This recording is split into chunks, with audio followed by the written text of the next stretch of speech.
Welcome to our latest Hippocratic Adventures chat. I'm your host, Dr. Shwini Bapat, and this is where we talk about everything related to practicing medicine abroad.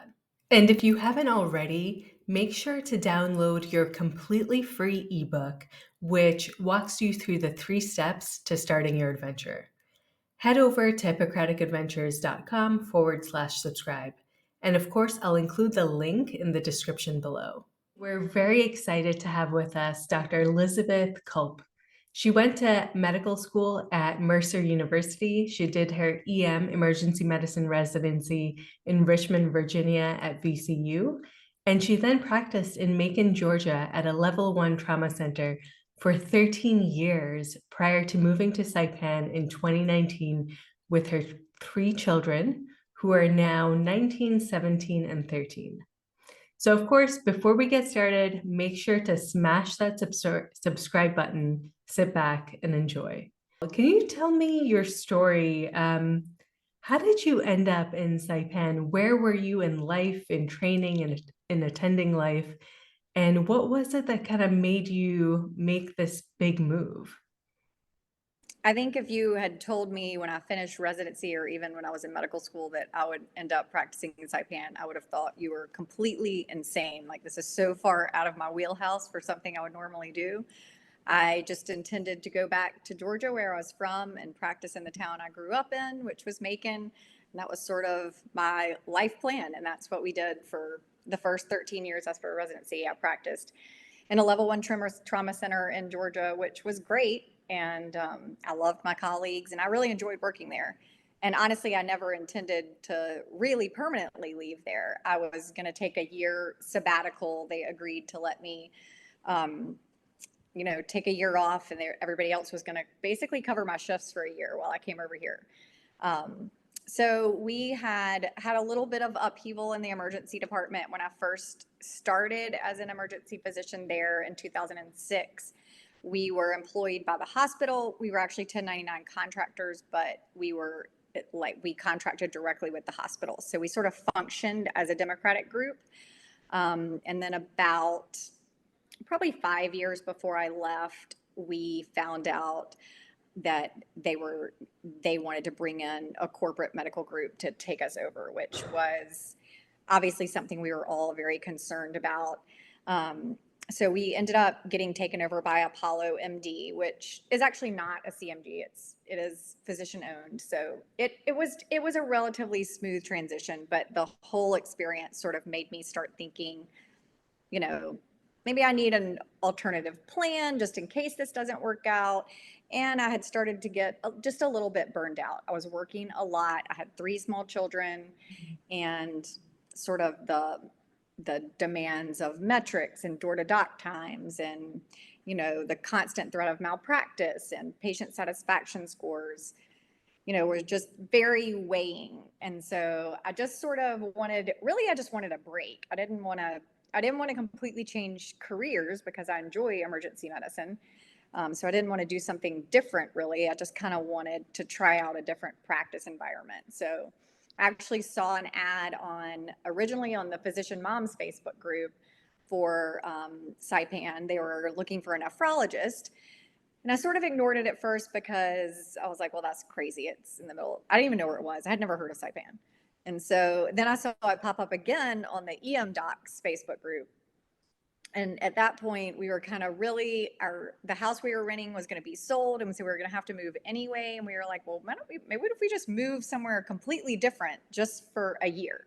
So I got in touch with the person that posted the Facebook ad, and she put me in touch with one of the emergency medicine physicians, and he totally sold me on the job. I mean, after talking to him, I was like, this sounds like the greatest place ever. Why don't we just go and do it for a year? And the pay is not great compared to the mainland. So I was a little bit worried about that. But when we did the math, I mean, once we figured out that our cost of living here would be significantly lower, we figured we could probably swing it for a year. So anyway, I looked up, I literally had never heard of Saipan. I didn't even really know where Guam was. I've heard of Guam, but So for those people who are listening to this and are wondering where the heck is Saipan, can you explain where Saipan is? Yes, so we are a U.S. Commonwealth. We're about 30 minutes from Guam by plane, which, like I said, I didn't even really know where Guam was. I had some vague idea that it was somewhere in the Pacific Ocean, but so we're the closest. We're 3.5 hours by plane from Tokyo, and we're 4 hours by plane from Seoul, Korea. So we are really, we're really off the coast of Asia. We're kind of like the Bahamas of Korea. Okay, I So, like that. The Bahamas of yeah, Korea. I a like lot of that. all of our tourists are Korean for the most part. They come here Wow. because it's warm and beautiful beaches, and so I had to look it up, and then yeah, so then 4 months later, here we are. So Wow. Okay. yeah, So just kind of little bits of the story that you told, I think is going to resonate with a lot of people. It sounds like one of the reasons that you even started looking for other options was a little experience of burnout. It sounds like with the takeover that happened, it sounded like it was kind of a change that maybe had a little bit of uncertainty in it. right, Um, right. And it turned out to be fine, but yeah. it just the whole process sort of got me thinking, maybe there's something else I want to experience. Maybe there are some other options that, would be appealing to me. So, and I wasn't really ready to move permanently from Macon. I mean, my family was there. So this Mm. sort of seemed like a good sort of temporary, sort of like a, you know, working vacation. So, Yeah, that sounds awesome. So when you brought this up for with your family, with in particular your three kids, how did they kind of react? Like, how did you introduce this idea? so I'm sort of one of those people that's always talking about doing things. Like I was always like, hey, there's this job in Wyoming, there's this job in Montana, maybe we should move to Tennessee. So I was always sort of throwing things out there. So I think they thought I wasn't really serious when I brought it up at first. And then I was kind of like, okay, we're actually going to go there. And they were like, I'm sorry, what? This is the idea you settled on after all these crazy ideas you've had? This is the one you're actually picking to do. And I was like, yes. So we basically sort of just told them that we were Mhm. going. We didn't really, I mean, they were, 13, they were 14, 12, and 8 at the time. So, Okay. and And they had grown up. I mean, only the oldest one was born in Richmond when I was in residency, but he doesn't, none of them remember living anywhere but Macon. And it's a relatively small town, and they had gone to the same small private schools since they were in kindergarten. So they had never really had to make friends. So I knew this was going to be a huge upheaval for them. But like I said, at the time, we kind of thought it was going to be sort of a 1 year, hey, we're going to be gone 1 year and then we're going to come back. So it was when we first got here, I'm not going to lie, it was a rough transition. I mean, not for me because I kind of got thrown straight into work. I mean, 2 days after we landed was my first shift in the ER. So for me, I was busy, so I was sort of occupied. But for them, it was the middle of the summer, which on Saipan, a lot of people leave the island in the summer. So a lot of my coworkers were off island, or the people who I hadn't really met yet. There were a lot of people that we knew lived here, including another family actually from Macon, which was really strange. She was a lawyer and ended up here almost the same way I did. Sort of saw it on an ad and ended up coming.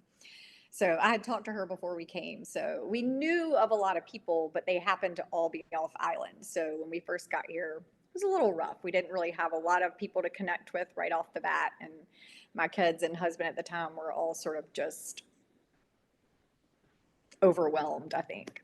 yeah, So, and then they started school, a few weeks later, which also was, like I said, they had been in the same school since they were in 4K. So it was I think it was an overwhelming couple of months for them, yeah, I can which, imagine.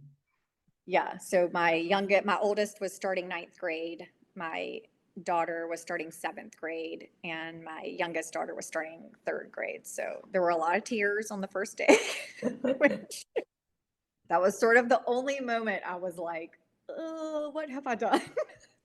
But honestly, within a few weeks, I mean, they were all fine. I mean, and now they absolutely love it. I mean, my oldest daughter, has been here from seventh grade to she's a junior now.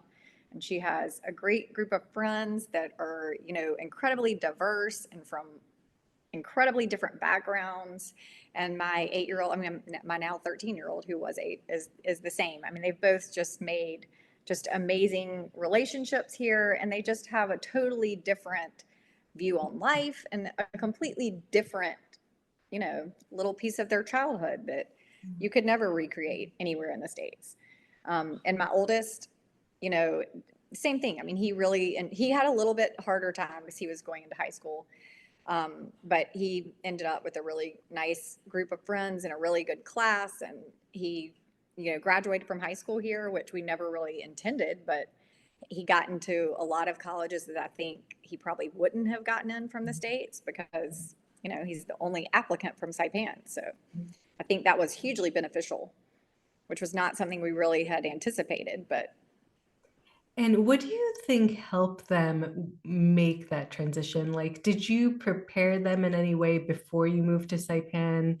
Um, what do you think was helpful to them, or what do you think could have been helpful to them now in retrospect? Are you loving this conversation? Then I invite you to sign up for our weekly email newsletter.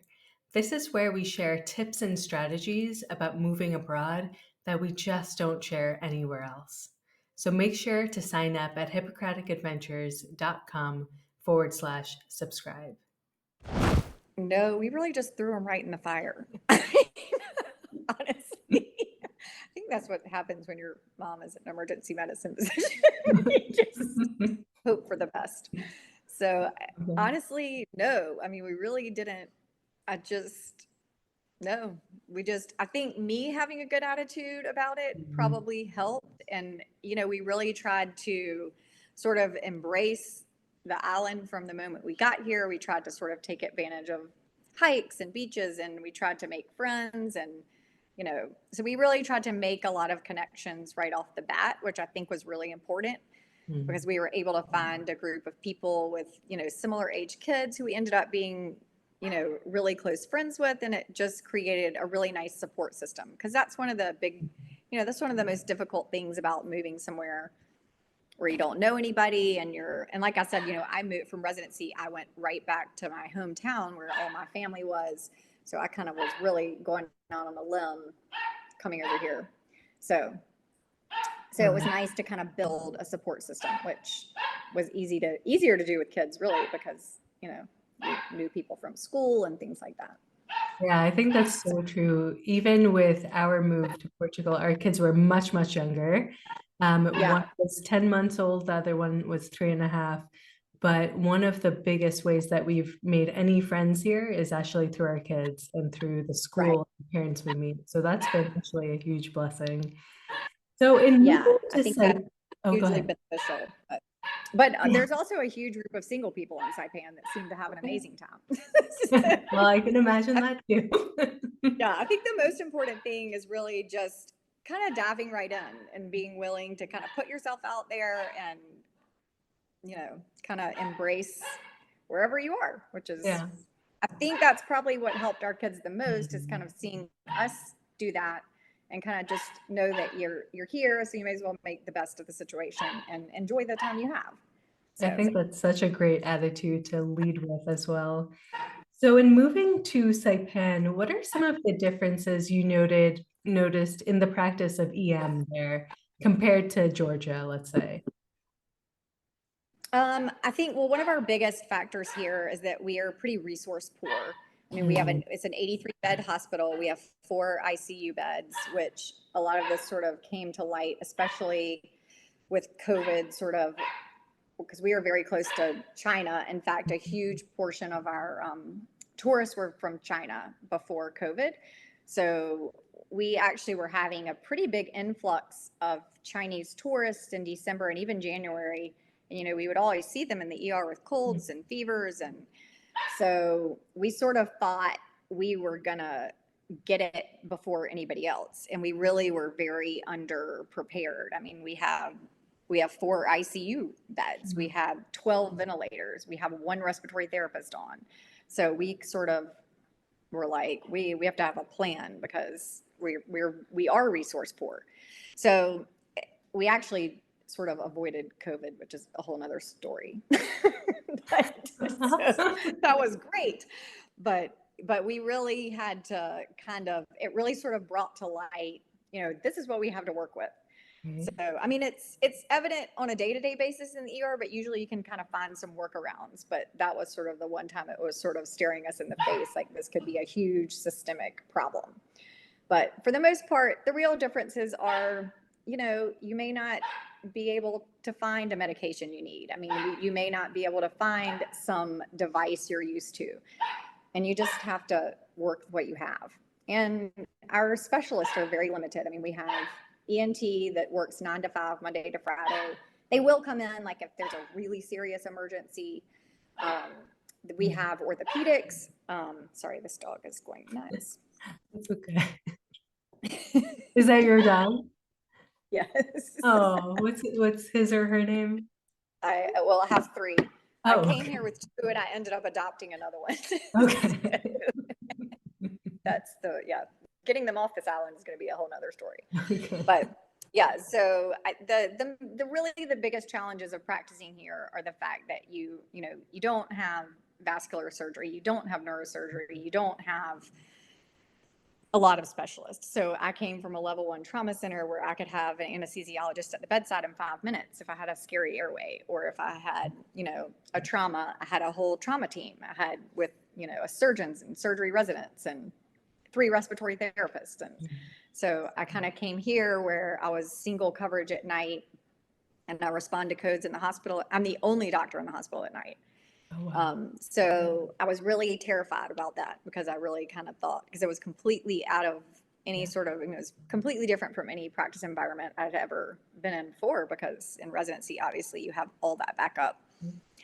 So I was very nervous about that. But honestly, I think I've grown tremendously as a physician. And I think it's really, I think I've become a much better doctor really by having to step outside my comfort zone. So you felt like in making this transition, you did have to kind of up-level your skills a little bit more, it sounds like. I think I probably intubated more people here in my first month than I had in the last 6 months to a year in my previous job. Okay. Just because we had a very high acuity, but we had 4 doctors on at one time. So, Right. And here you're it. So it's a very different practice environment, but in a lot of ways, I think one that definitely makes you a better physician for sure. And so initially you said your plan was to stay in Saipan for just 1 year. What happened that then made you stay longer? Because now I think you've been there for almost 5 years? Yeah, almost 5 years. So we just really liked it. I mean, it's a nice, easy life. Like to me, it feels like probably how life was in the States maybe 30 or 40 years ago. Everything is just a lot simpler. There's not the rat race that there are in bigger or even small cities in the States. It's just a more laid back life. People just go hang out on the beach on the weekends, and you're not worried about having your kid in 50,000 sports. And I think can you still hear me? I think you froze. Yeah, I can still hear you. So it's just a very very laid back life, which is nice. And it's going to be hard, I think, to go back to the mainland after this. It's a very easy place to raise kids. And how did you navigate? I know you mentioned that your family was still back in Macon, Georgia. How did you navigate kind of the rest of your family being so far away? Well, my mom is very close to my kids. So, and my youngest daughter especially spent a lot of time with her. So that was a little bit difficult for both of them, I think, both my daughter and my mom. So we still talk to them with FaceTime and Zoom meetings, and we'll sometimes do like huge family Zoom meetings, especially on holidays with both sides of the family. And we've had some family members come and visit. My sister came for Christmas last year with her small children. My uncle has come twice. My mom has come 3 times. Um, and my ex-husband's brother and his wife came as well. So we've had some visitors, which has been really fun to kind of show them Saipan, and they've all loved it. Um, so it is tough being, it is Saipan is far away. It is tough to get to. You have to fly, minimum of 30-hour travel time with layovers and everything. So it is hard to get to. And I am very close to my family. So that was one of the biggest hurdles about deciding to move here. Um, but we do go back and visit. We went back for the summer. We usually try to go for at least a month in the summer. And then this year we went for Christmas as well, which was the first time we've done that. Wow. So it works. I mean, you just have to make an effort to stay in touch with people and hope that people will come visit you because you live in an amazing place. I have a feeling that people have a little bit more incentive to come visit you as well now. Yes. Yeah. I mean, it's absolutely beautiful here. I mean, every time I drive to work, I'm looking at this beautiful turquoise lagoon just coming down the mountain. And I think, holy smokes, I'm so lucky to live here. Amazing. So now let's switch over to kind of the quick rapid fire questions. So these are fun off the top, and whatever answer comes to your head, that's the first thing that Okay. you're free to share. So since moving to Saipan, what's the coolest place you visited or the coolest thing you did since being there? So in Saipan, we have had an opportunity to do a lot of scuba diving, which is really fun. And both of my older kids are now certified. They both got certified here. My oldest actually got it certified in advanced open water diving. Um, so there are a lot of really neat dives here. Um, a lot of really awesome snorkeling here. So that's kind of what we really like to do a lot. And it's really affordable, which is great. And the whole island is just absolutely beautiful. So, I mean, you can go on a hike in the jungle and find a tank from World War II. You can go on a hike and find a cave with, you know, pottery and Coke bottles and remnants from the war. It's just a really fascinating place to just kind of wander around.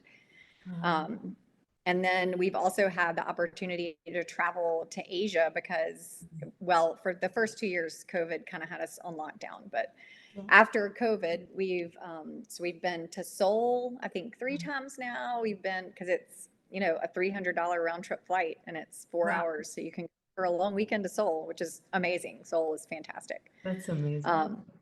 We've been to Tokyo. We've been to Bali. Last spring break, we went to Vietnam, which was super cheap. I mean, we hopped over to Seoul and then took Vietjet Air for like $50 one way to Da Nang, and then spent 8 days in Vietnam. So that was amazing. I mean, the whole trip was so cheap. So it's really easy to travel around Asia from here, and traveling in Asia is like, 1/5 of the price of traveling anywhere else. That's true. So it's just an amazing place to be. So we've had a really nice time with that. And our friends who live here and who were here before COVID have traveled even more extensively in Asia. I mean, and it sounds amazing. There's so many places that I still want to go. That unfortunately I'm going to run out of time, but to go there. But that's one of the greatest things about being here is you can fly to Seoul and then literally get anywhere for really cheap. So that's amazing. And that's a really cool kind of home base to have. yeah. So we're headed to Tokyo next week for Taylor Swift. Oh my God. Stop it. You're so So lucky. yeah, so that's the excitement for this month. But That's pretty cool. And in making this move, what's one thing you've learned about yourself through this process? um I think one thing I've learned about myself is that I can do a lot more than I thought I could. I Mm, mean, this is, like I said, this was totally out of character for me to move over here. I mean, this is never something I thought that I would do. And I mean, I think we've all just really embraced it and, made the best of it. And obviously we really like it. So it is going to be very difficult to leave. Um, but I think the one thing I've learned the most is that, you can thrive anywhere if you just, kind of embrace the experience. yeah, I think that's a really good point. Any advice for a physician looking to move abroad, but maybe they're on the fence? They're not sure, like they're worried it may not be a good career move. None of their colleagues are doing it. They're doing it. Their colleagues think they're to want to do that. Any advice for them? I mean, I think my only regret is that we did not do this sooner. Like, I Mhm. wish I had known about this place the minute I got out of residency because I Mm. could have come over here with, this is an amazing place to have small children. I mean, you, the people that I know with kids who are in elementary school or younger, I mean, they spend their entire weekends at the beach. Their kids are just like little beach babies. They spend no money. I mean, they just spend their entire lives on the beach, hanging out with friends, and they all travel to these amazing places. Mm. So their kids just have this world view, I think, that you just can't get in the States. And there's such a diverse population here. It's just, I think it's a very different life view for kids to have. And I think that's really important and something I really never thought about before I came over here. Mm. I mean, I knew I wanted my kids to sort of have a different perspective on the world, and that was really one of the reasons that I wanted to do it for a year. Um, but I really had no idea. I had really never spent much time outside the Southeast, so this was Mm. kind of new for all of us. So I mean, I would say just do it. I mean, there's literally nothing I regret about moving over here. I mean, this has been, I think, one of the best things I've done for myself. I think it's one of the best things I've done for my kids. So I would say just do it. I mean, just don't, if you don't like it, you can always leave. It's not like you're stuck there permanently. So I think that would be the takeaway for me is that just make the leap. I mean, I came over here sight unseen. Like I said, I never even knew where Saipan was until 4 months before I moved over here. And I think I would say, I mean, just just take the risk. You mm. really don't have anything to lose. I mean, it's you can always go back. There's such a diverse population here. It's just I think it's a very different life view for kids to have. And I think that's really important and something I really never thought about before I came over here. Mm. I mean, I knew I wanted my kids to sort of have a different perspective on the world. And that was really one of the reasons that I wanted to do it for a year. Um, but I really had no idea. I had really never spent much time outside the Southeast. So this was Mm. kind of new for all of us. So I mean, I would say just do it. I mean, there's literally nothing I regret about moving over here. I mean, this has been, I think, one of the best things I've done for myself. I think it's one of the best things I've done for my kids. So I would say just do it. I mean, just don't, if you don't like it, you can always leave. It's not like you're stuck there permanently. So I think that would be the takeaway for me is that just make the leap. I mean, I came over here sight unseen. Like I said, I never even knew where Saipan was until 4 months before I moved over here. And I think I would say, I mean, just just take the risk. You mm. really don't have anything to lose. What's next for you? It sounds like you have some plans in place, but what are those? I mean, my plan was always to go back to Georgia. Like I said, I was gonna do that after a year. So I think that is probably what I will do. My son is in school in the Southeast, and my oldest daughter has still kept in touch and is still very good friends with, her grade from before. So she is okay going back for her last year there. So that is sort of what we're talking about. But I have been talking to people here and talking to people back in the States. And I think it's going to be very difficult, I think, to go back to practicing mainland medicine because Mm. the patients here are just so appreciative and kind. I get thanked probably 50 times a day, whereas I think I probably got thanked one time in 13 years in the ER in Georgia. So it'll be a really difficult transition, I think, because practicing here has just been an amazing breath of fresh air. I mean, there's no malpractice, there are no metrics, there's no patient satisfaction. Not that not trying to do my best for patients, but honestly, it makes it easier to treat patients how you think they need to be treated, and how, it makes it easier to practice medicine how you think you should practice medicine, without having to worry about, what your treatment is costing or what your patient is having to pay because, well, the hospital here doesn't do a great job of collecting bills. but, but it's just a really nice way to practice medicine over here. It's sort of the way I envisioned practicing medicine all Mm. along before, sort of corporations got in the middle of medicine. So it's been a really nice place to practice. And really what makes it the most amazing is the patient population here is just Mm. fantastic. They're so nice, and the whole community is so nice, and the nurses are great.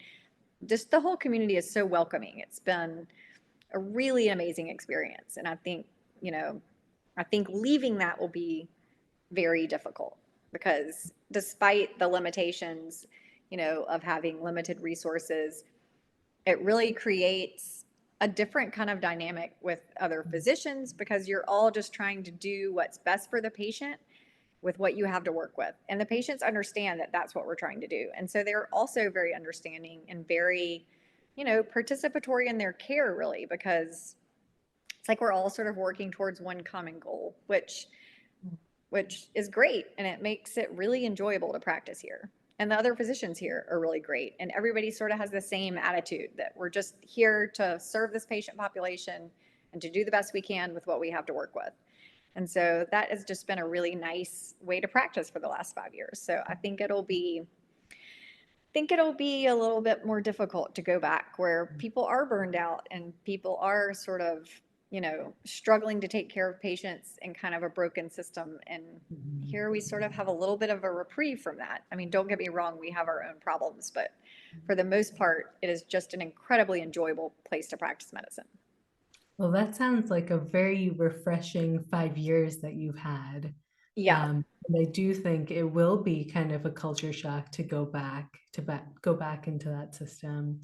And I think a huge takeaway is there's still places that, Yeah. medicine is really enjoyable and you can still feel like Mhm. you're making a difference and, really enjoying your job, which is, hugely important. So I think I think really what I would say, I think a lot of people probably thinking about leaving mainland medicine are kind of in the same boat Yeah. where they are tired of the system and it's broken and it's hard to feel like you're doing the right thing because it's really hard to operate within the constraints of what healthcare is right now. So I think one takeaway really is, you know, just give it a try. Go try something different. And because it's probably not that you don't really like medicine, it's probably that you don't like medicine where you are.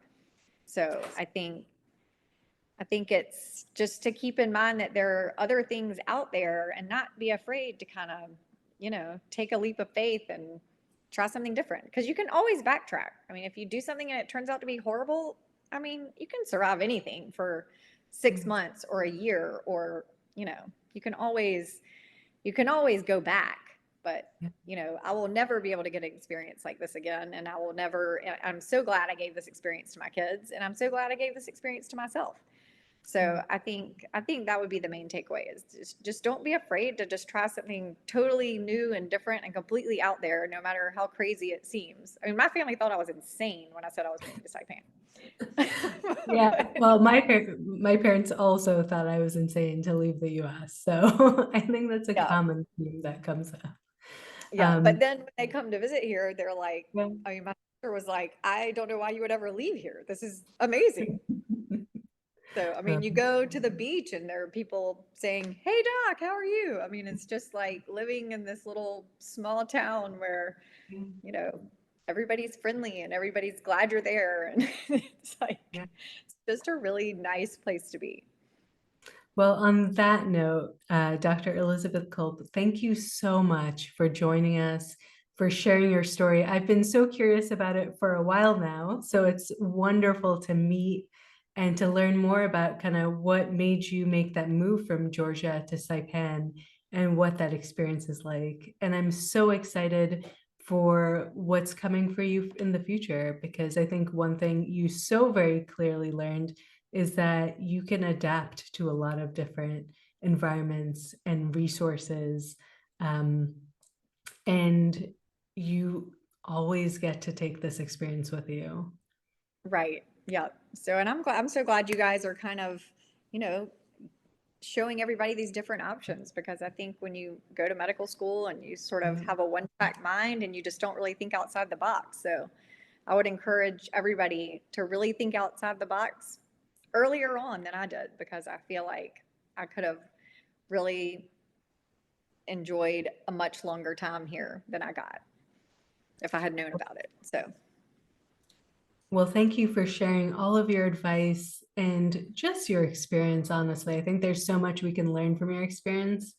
Um, and so much we can learn from the fact that, this was a big transition for you. You were leaving your family behind, and yet you still made this move. Your kids made this move. They weren't terribly excited about it initially. And now they've had this incredible experience that they're going to have forever. right. um, so thank you for sharing that. And I'm so excited to hear what's happening next for you. So do keep us posted. And I do keep us will. posted on honestly on how the move back to the US is like and what that experience is like. Because that's something we haven't captured because we just haven't had people at different stages kind of moving back. Right. So I would actually love to hear from you about what that move back is like. Yeah. Yes, I will let you know. Okay. Not really Well, looking forward to it, but hopefully keep me it goes posted though.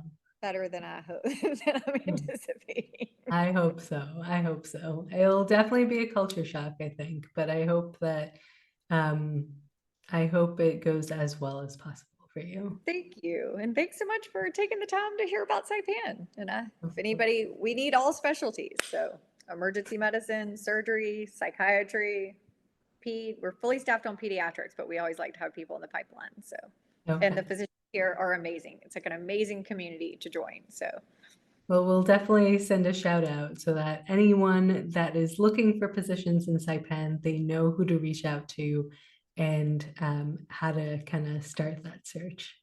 Well, yep. thank you so much. Thank you. Nice meeting you. Now, I'd love to hear from you. What's your biggest insight or aha from this conversation? And what resonated with you the most? Let us know in the comments below. And if you're looking to start your own adventure, make sure to grab your free ebook, How to Start Your Adventure. Sign up at hippocraticadventures.com/subscribe. And best of all, when you sign up, you'll also get our free email weekly newsletter where we share tips and strategies about moving abroad that we don't share anywhere else. So make sure to sign up now. And with that, we wrap up another episode of Discovering Where Your White Coat Can Take You. So make sure to subscribe, like, or post a comment. And of course, make sure to share this with a friend or colleague.